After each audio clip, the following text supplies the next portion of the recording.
It's Nolan. Now, before we get started, make sure y'all hitting that like button. Make sure y'all sharing it on your respective platforms. Let somebody know what we're doing today. Now, let's get into the show.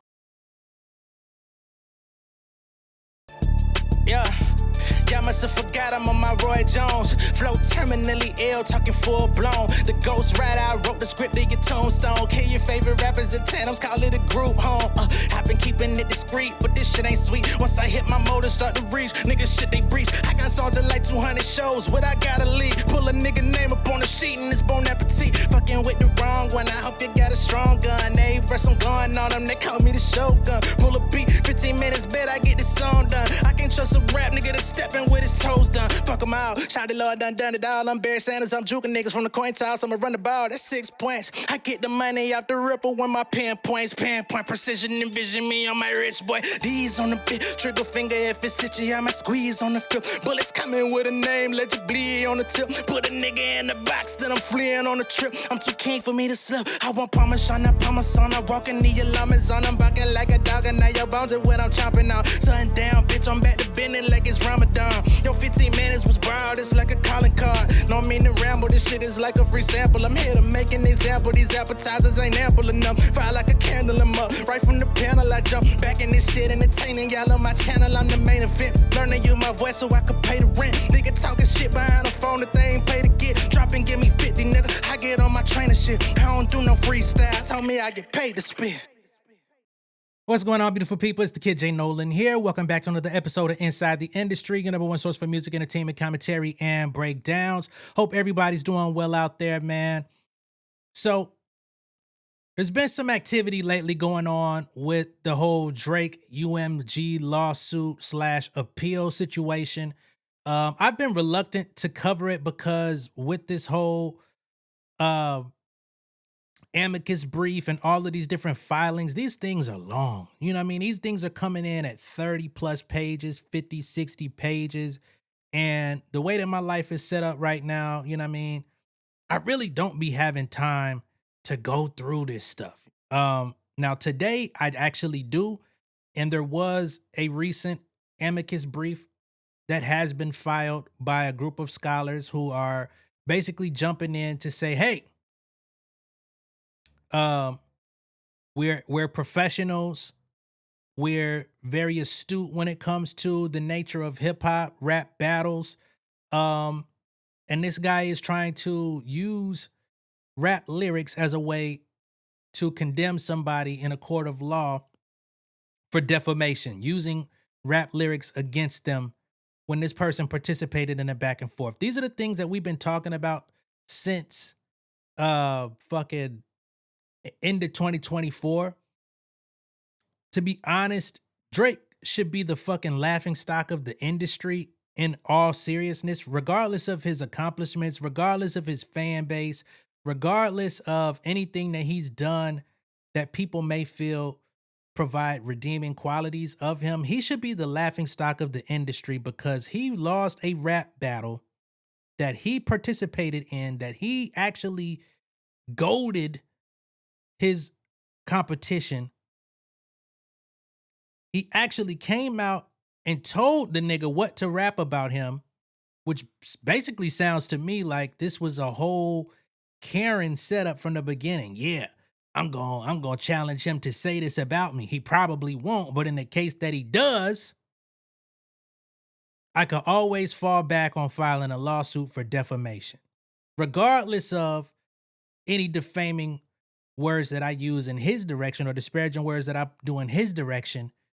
We know Kendrick ain't gonna go to the courthouse, but for me, I can use my half-white Jewish side to my advantage, which he literally did and tried to say that Kendrick was being anti-Semitic with the wops and all of this different type of stuff, trying to lean on his Jewish heritage as if it was a hate crime. Now, for the one or two Drake fans that are coming around here watching this, you're going to say, damn, that sounds ridiculous, doesn't it? You're going to say, J Nolan, you making it sound terrible. Nigga, it is. And the fact that y'all are pushing this stuff along and just allowing it to live, y'all are not being critical of this. Y'all are aiding and abetting Bullshit. Now let's get to this amicus brief, because again, this shit ain't short. Just wanted to preface the situation that we're dealing with. And again, if I'm gonna talk about it, I'm gonna talk as freely as a fucking bird, and y'all ain't gonna stop me. Now keep in mind, we're here talking about an appeal because the first judge said, get this shit out my face, and dismissed it without a trial. So this appeal has not been the best for Drake, but let's proceed. So the interests of Amici. Amici are nationally recognized experts on the use of rap lyrics in court. They are criminologists and scholars of criminal justice, freedom of expression, and intellectual property. Amici have authored landmark experimental studies demonstrating that rap evidence creates a strong risk of bias in the courtroom. A legal treatise on the use of rap lyrics in criminal proceedings, content analyses of rap music, and research on the intersection of race and the criminal justice system.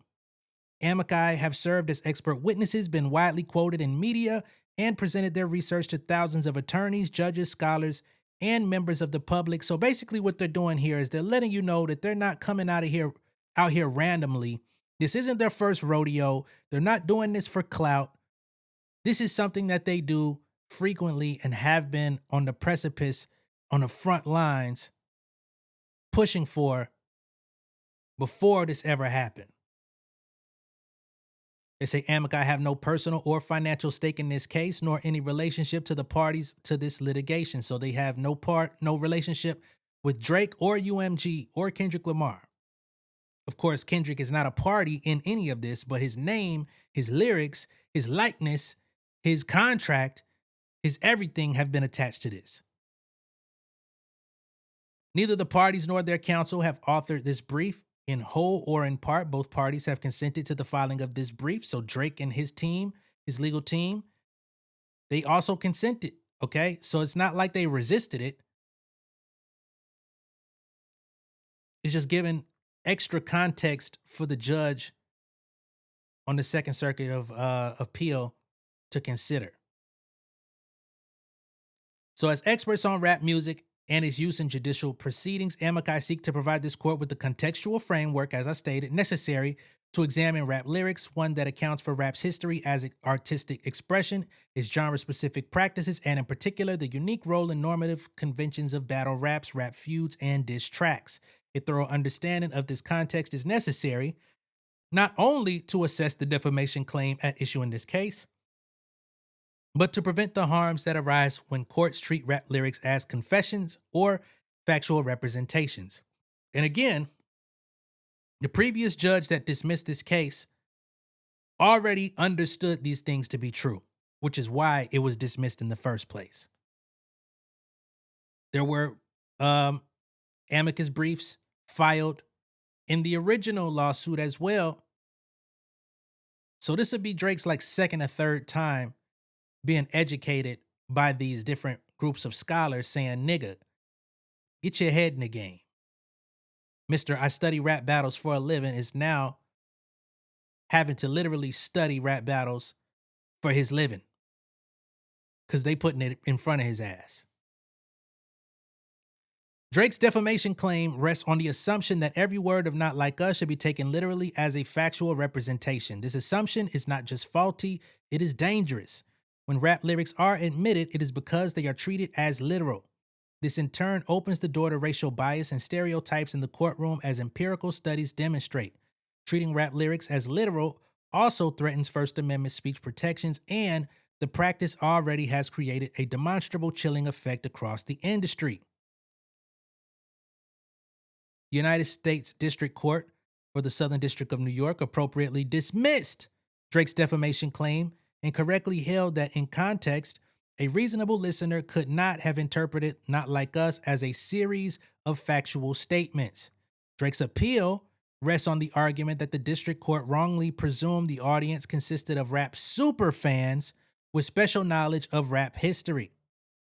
So here, they're saying Drake is trying to appeal to your ignorance of how rap music works.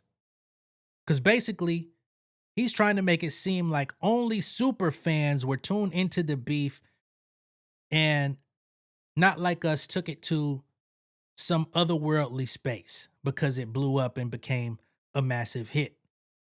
And you can't predict that, right? Rap fans are not just rap fans. Music can be consumed by anyone. It's a choice thing. But as Amicus demonstrate and the district court held, a rap feud, especially one encompassing numerous recordings and captivating millions of listeners all over the world, must be evaluated in the broader context of a decades-old, widely understood tradition in rap music, not to mention the fact that they have been exchanging disses back and forth to each other for over a decade within their own music. As this court considers the song lyrics at issue in this appeal, Amicus respectfully urged this court to consider rap's history and artistic conventions and to recognize that diss track lyrics are far from factual representations. As we demonstrate below, they are hyperbolic forms of creative expression consistent with the unique artistic practices and normative conventions of the genre. Diss tracks are an emblematic and long-standing feature of the history and cultural context of rap. They are understood by audiences not to present factual assertions about the opposing artist, but rather to demonstrate skill and dominance meant to build allegiance and win competitions through clever wordplay, hyperbole, bluster, and demonstrations of disrespect. You know, like a diss track has in its own root word. Disrespect, diss track. This court should consider this context and find the rap lyrics at issue in this case are a form of rhetorical hyperbole, not factual assertions. Argument. Rap is an established musical genre with distinct artistic conventions that courts must consider before treating lyrics as factual representations. Rap music has a long history as a rebellious and defiant art form that has developed unique and specific artistic conventions and modes of expression. Rap music is the verbal and musical element of hip-hop, a cultural movement born in response to social conditions in predominantly black urban communities, including economic decline, deindustrialization, urban neglect, and high crime, all things that Drake didn't necessarily experience in his upbringing. Perhaps that's why he feels like he can just separate himself conveniently. Just like his manager, who is testifying on behalf of Ticketmaster, when asked if Drake was one of the top hip hop artists, he separated Drake from hip hop and said, not just hip hop, top artist, period. Right? So this is the person that we're dealing with.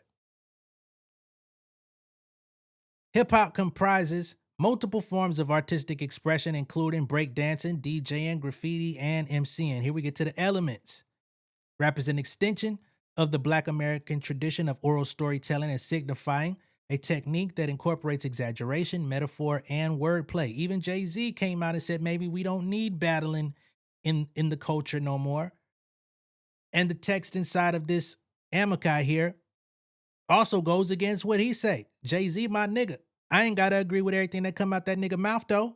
Please believe it. Believe it, please. The core of signifying is the intentional manipulation of language, contrasting between literal and figurative meanings to create ambiguous and intentionally complex messages.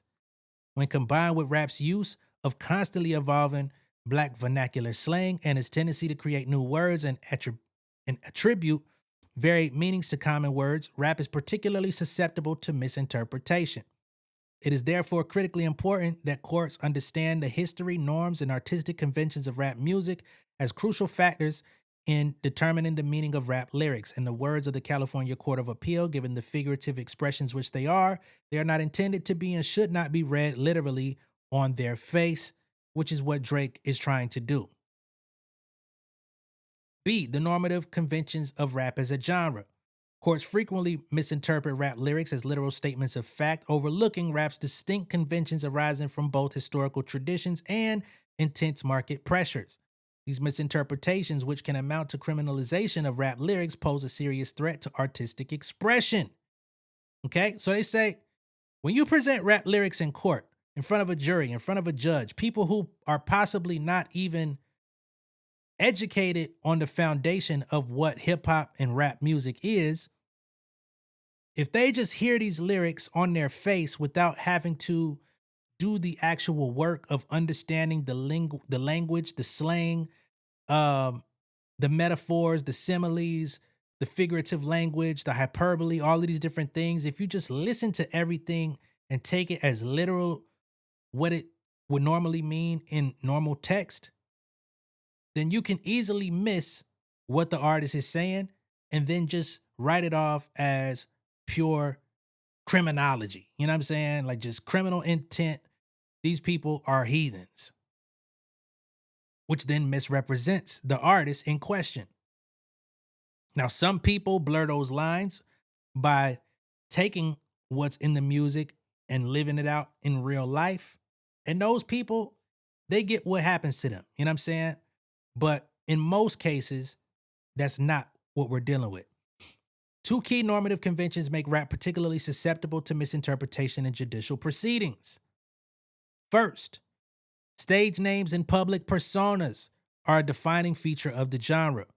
Rap artists routinely create fictionalized characters under which they perform. Marshall Mathers performs as Eminem, Jeffrey Williams performs as Young Thug, and so on. We even saw J. Cole come out and talk about this, and unfortunately, he was shitted on for verbalizing what was already known. Why? I don't know. But Jermaine Cole performs as J. Cole. Jermaine Cole doesn't think he's the greatest. J. Cole, the persona, pushes that. Anyway, rap artists often create a hyper-masculine, street-hardened persona for their musical careers because such personas lead to greater commercial success. But these personas rarely represent real-life identities. When discussing his song High All the Time from the hit album Get Rich or Die Trying, Curtis James Jackson III, damn, they used your first, middle, last, and your third. Known professionally as 50 Cent, explained, I don't drink and I don't use drugs, and I didn't back then either. I put that joint on the first record because I saw artists consistently selling 500,000 with that content. Okay? Y'all remember How All the Time? Very interesting that 50 Cent find himself in this situation because 50 Cent has recently found himself at the middle of some anti-hip hop conversations after benefiting from it for 2 decades. Even as rap artists fabricate criminal personas, they also strive to appear authentic and proclaim they are keeping it real. But keeping it real doesn't mean lyrics should be taken as fact. The term can mean rejecting sanitized Hollywood depictions of life, revealing the complexities and depth of life in the inner city. Here in the footnotes here, it says the rise of gangster rap, a subgenre of rap focusing on street hustlers and urban life in the United States in the 1980s, popularized violent criminal personas among rap artists. Early groups like NWA and the Ghetto Boys found commercial success beyond the black community, making these personas a powerful tool for broader appeal and marketability. Okay? So although these guys were really from the neighborhoods that they were from and may have seen or known people or even done some of the things that they rapped about, all of these things were played up to the 100th degree for marketing. Right?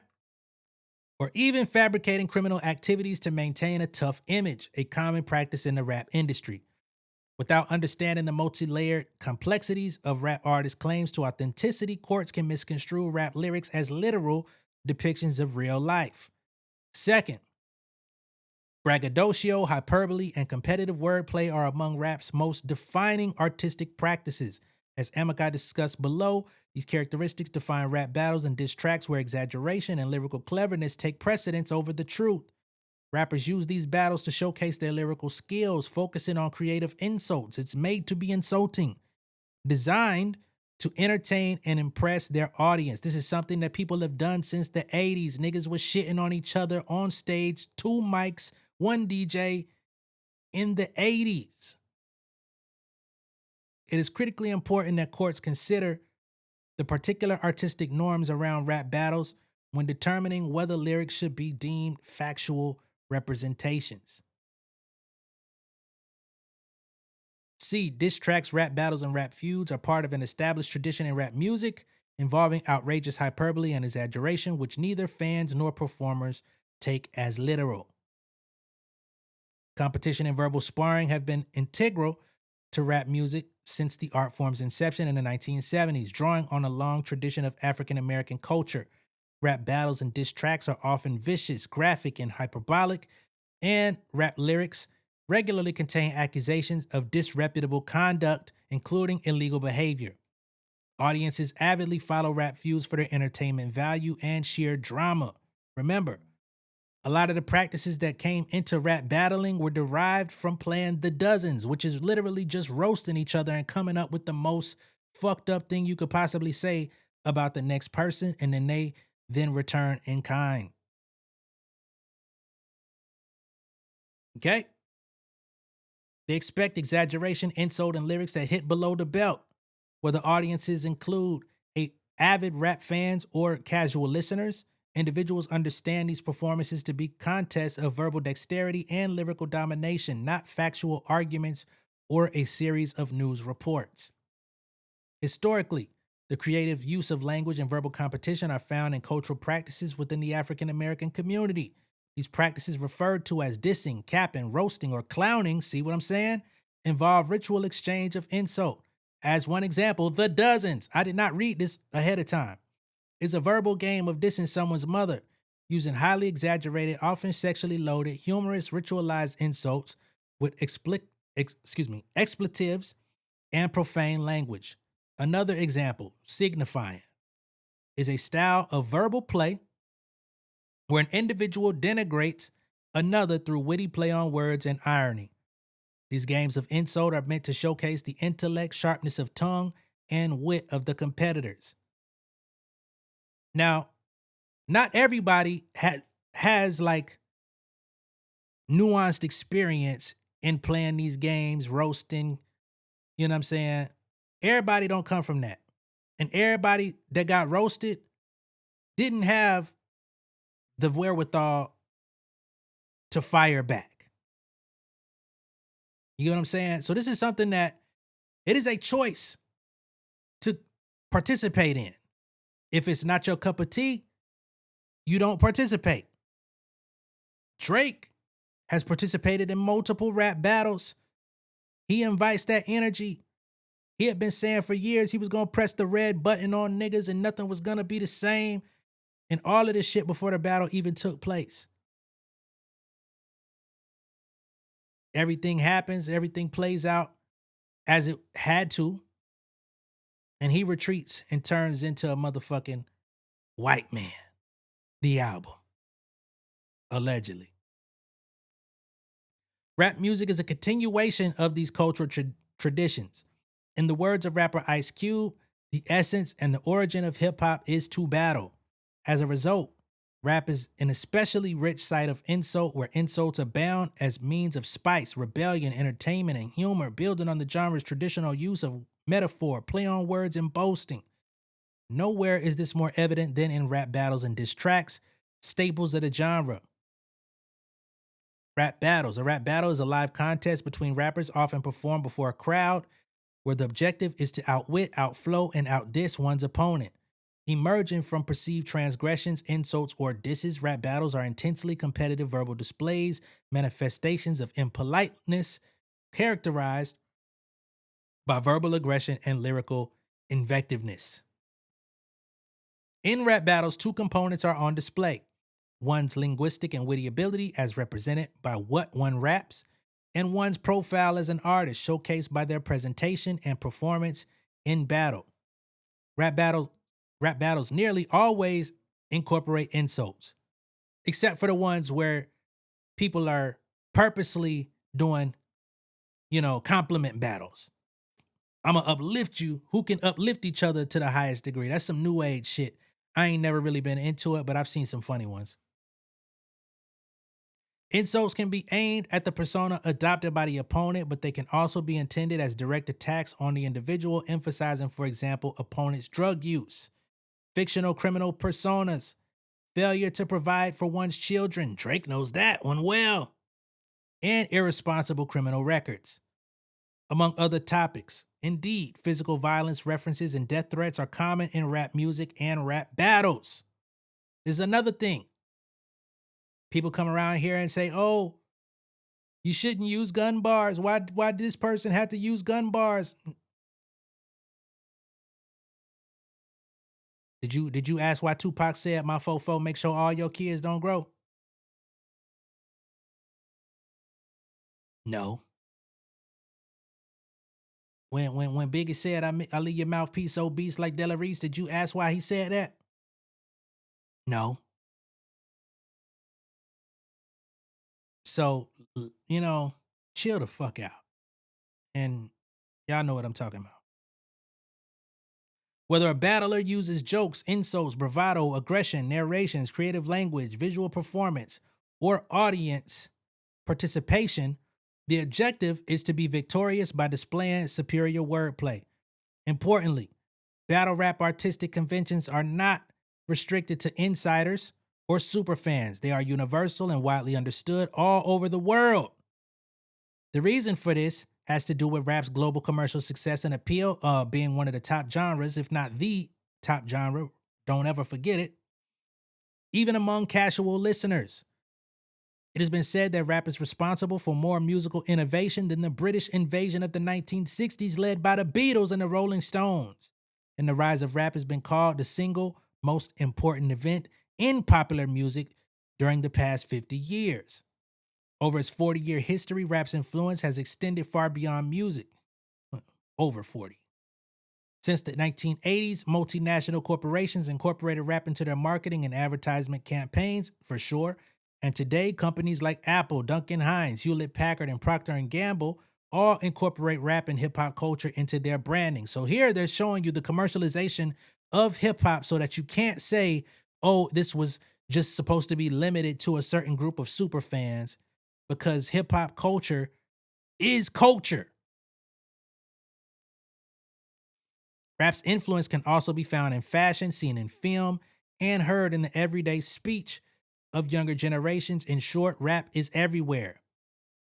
Because of its rawness, battling is sometimes criticized as embodying the worst of the violence and misogyny that rap is accused of promoting. But battle rap is not a corruption of black culture.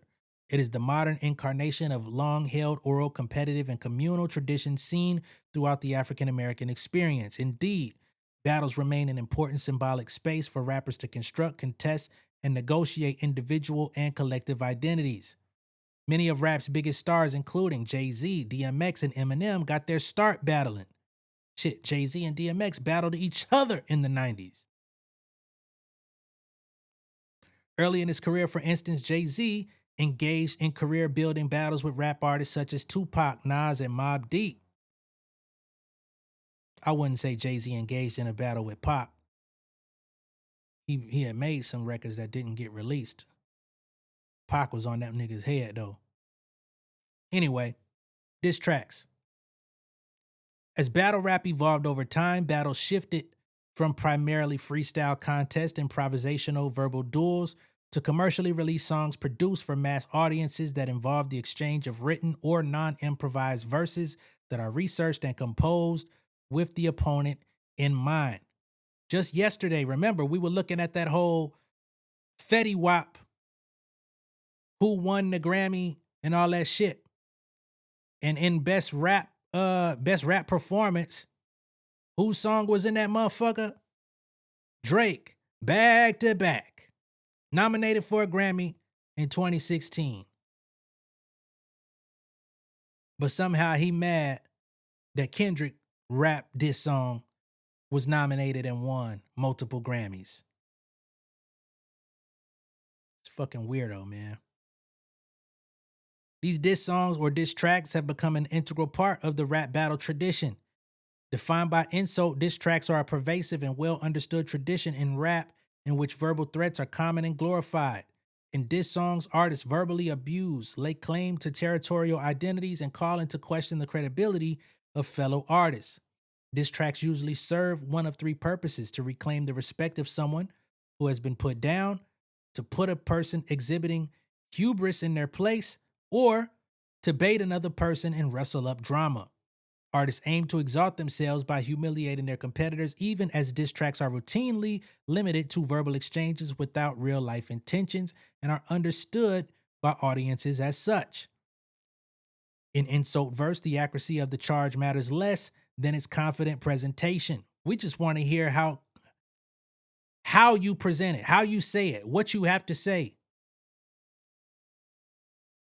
We want to hear the hardest shit. Who comes up with the hardest shit? To be assertive is to be right. To be memorable is to win. Rhyme works well for insult verse because it seeks to provoke a reaction, not prove a point. Rhymes protest and enliven previous ones by creating new uses, new distinctions, agreements, and contestations. A successful rhyme demands another. Research and what was this?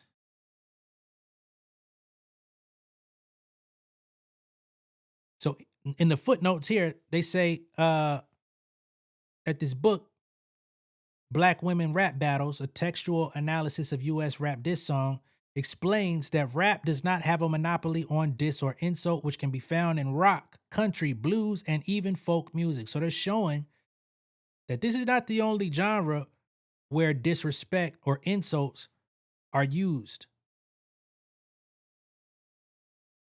which also shows you the broad themes that come up in this type of contest. Research analyzing the content of diss tracks reveals common themes and approaches. One analysis shows that rappers market themselves in violent frameworks, establishing their masculinity and authenticity through the expression of an individual's hardships, a threat of violence, a rejection of effeminacy and homosexuality, and the maintenance of a demeanor of violence and criminality. Another content analysis found that Black female rappers are commonly tested or challenged through diss tracks. Lyrics by rappers including Azalea Banks, Eve, Foxy Brown, Lil' Kim, and MC Lyte threaten to physically harm competitors. I'll bruise jaws. We can go for the hands. Send crew members to incite violence. Don't let me have to call a squad with me and get it cracking. Or kill, shoot, or stab the competitor. Rappers also accuse their competitors of having had sex to gain recording deals or advance in the rap industry. Thank y'all for showing the ladies some love here too.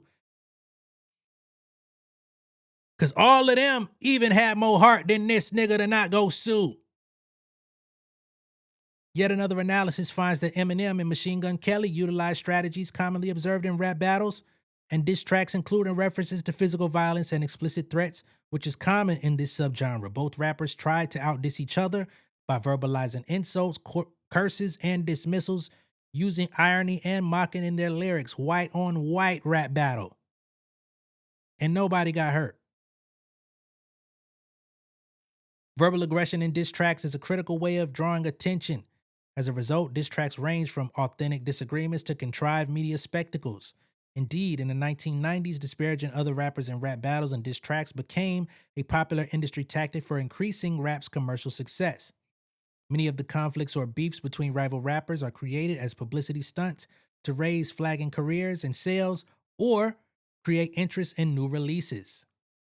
Since long before the feud between Drake and Kendrick Lamar, diss tracks by famous artists have drawn the attention of hundreds of millions of people, even those who are not hip-hop fans. The 1990s East-West Coast rivalry, for example, drew significant attention as rival camps of hip-hop labels and artists exchanged inflammatory diss tracks, which inspired chains of responses and included references to prior tracks, industry disputes, and public rumors.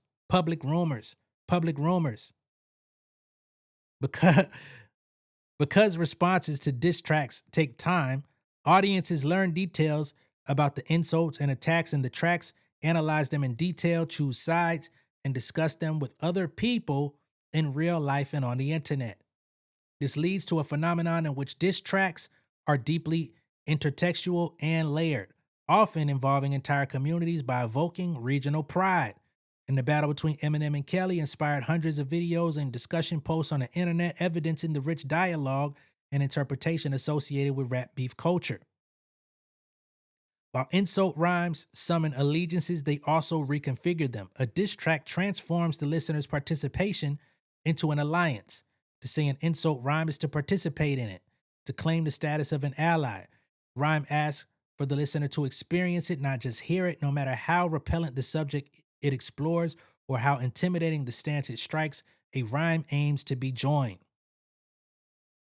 Indeed, rappers and audiences alike are aware that their victory depends not on factual accuracy, but on the salience of their metaphors and images, as well as on the audience's ability to make these context dependent connections. Drake's argument that Not Like Us should be isolated from the context in which it was created and released is problematic because it oversimplifies how audiences ascertain meaning while inviting this court to ignore critical context, both about this feud and about a well established musical tradition. As Amicus discussed below, the music genre's history of stigmatization makes rap lyrics particularly susceptible to misinterpretation, especially when taken out of context. While Not Like Us is the most commercially successful and popular track arising from the feud between Drake and Lamar, its success remains grounded in the fact that it is a diss track.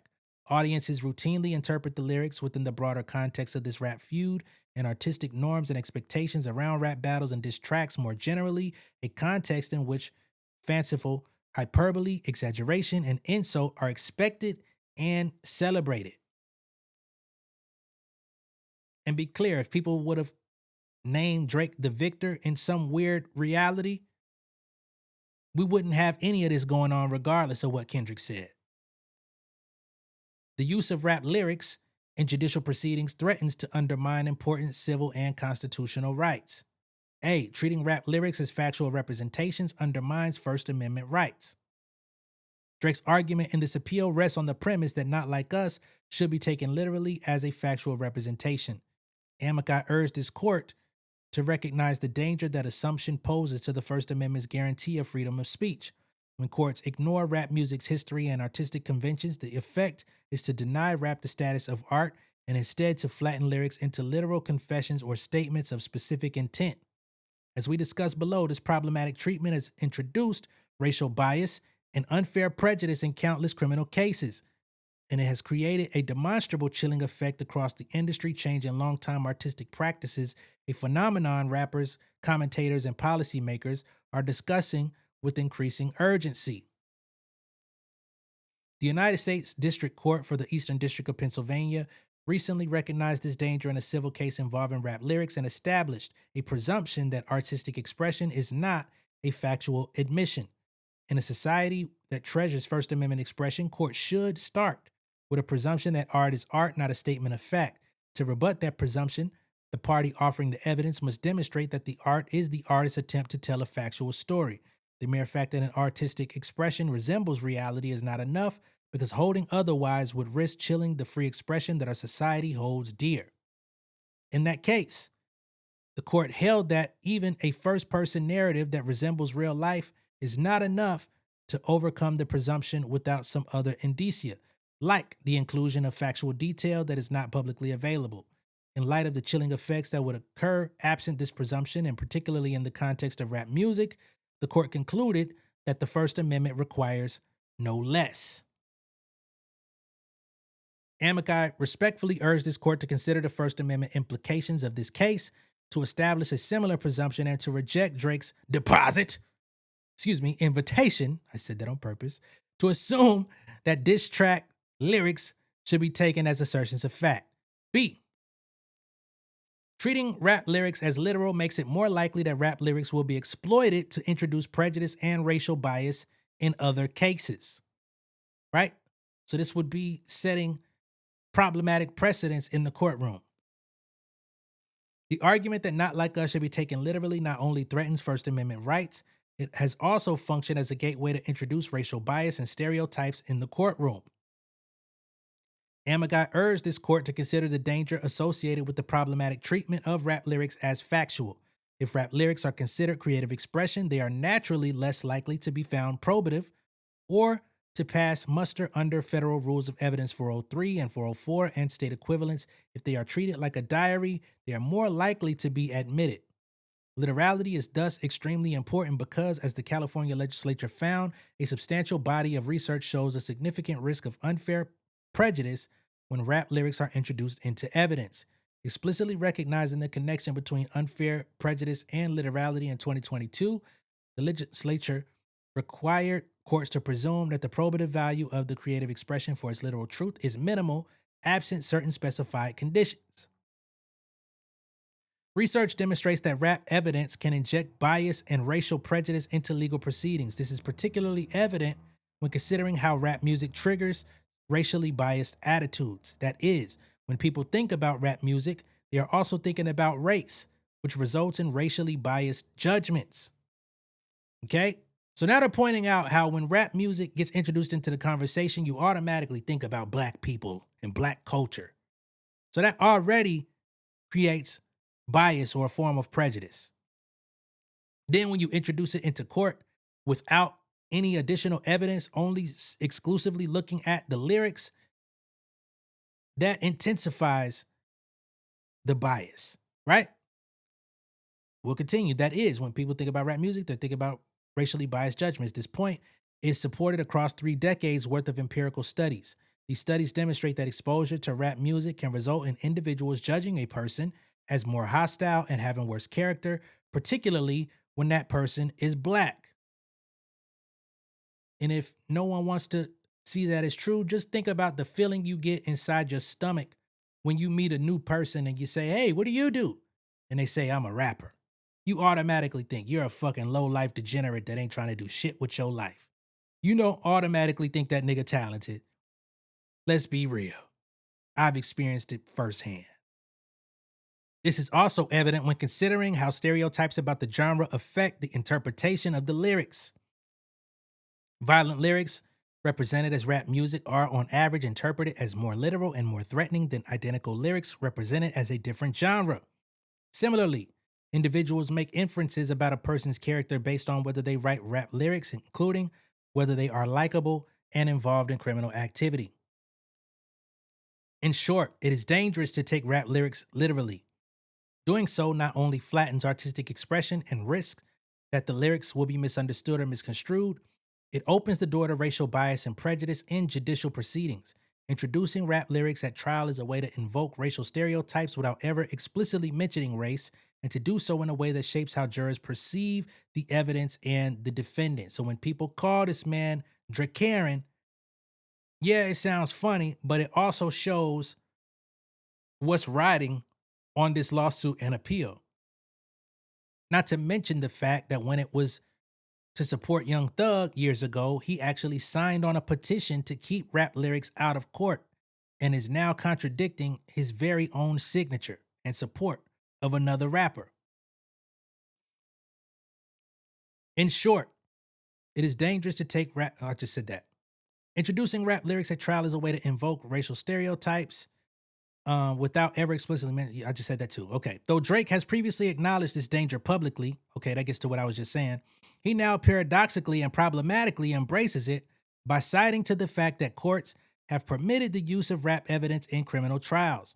But this comparison recklessly conflates proving elements of a crime in the criminal context with treating lyrics as factual statements in the civil defamation context.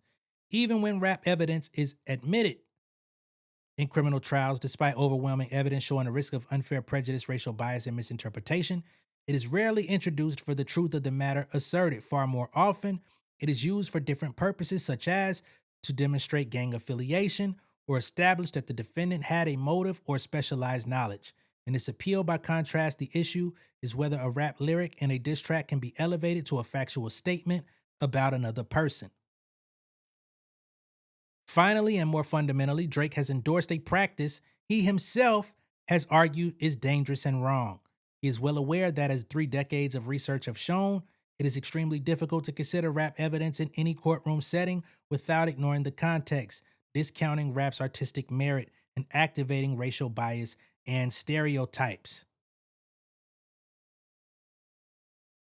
Amicus respectfully urged this court to consider and account for the harmful consequences that result from treating rap lyrics as factual assertions. For the foregoing reasons, Amicus respectfully urged this court to affirm the district court's dismissal of plaintiff appellant's defamation claim. So UCI, Intellectual Property Arts and Technology Clinic, University of California, Irvine, School of Law, They say this needs to be tossed again, expeditiously. And I agree. And let's be clear, as easy as it would be to write this off and be like, Drake's really not trying to engage racial bias. It's hard to say that. This man literally said you rap like you trying to get the slaves free and thought that was going to work in a predominantly black culture genre. It's the same guy who said, I'm going to give you whips and chains like American slaves. He had to make sure he even said American slaves. That's interesting. He didn't say that in the battle, but he said it on his album before the battle. Like, come on, man. Then you got his homeboy, Ben the Don. He came out dissing Freddie Gibbs and said, oh, I saw that nigga name and thought he was a civil rights activist. Well, what was that supposed to mean? Since when is being a civil rights activist supposed to be deemed as a negative? Freddie Gibbs ain't that. But what the hell? So you saw a dark-skinned dude with the name Freddie Gibbs and you thought civil rights activist. Why? These are the people he runs with. I can't say that that's Drake saying it, but we've seen numerous occasions in which Drake has said some questionable shit like that. I don't know. And again, you got his manager, Future, testifying on behalf of not Live Nation, but Ticketmaster, while others are trying to get transparency, trying to find ways to be more equitable in their practices for artists, try to be more fair to the fans who spend their hard-earned money. You got Drake's manager going and advocating for Ticketmaster, while also saying, separate Drake from hip-hop. He's the biggest artist. So when we say he's a pop rapper, don't be mad. And if you enjoy pop rap, you shouldn't be ashamed of yourself. Just understand that that's what it is. That's all. But let me know what y'all think of all this down below in the comments. Be sure to like and share this video. If this is your first time seeing me on YouTube, go ahead and subscribe to the channel, become an insider. I'm going to catch y'all on the next one. Y'all be good out there. Much love and respect. Peace.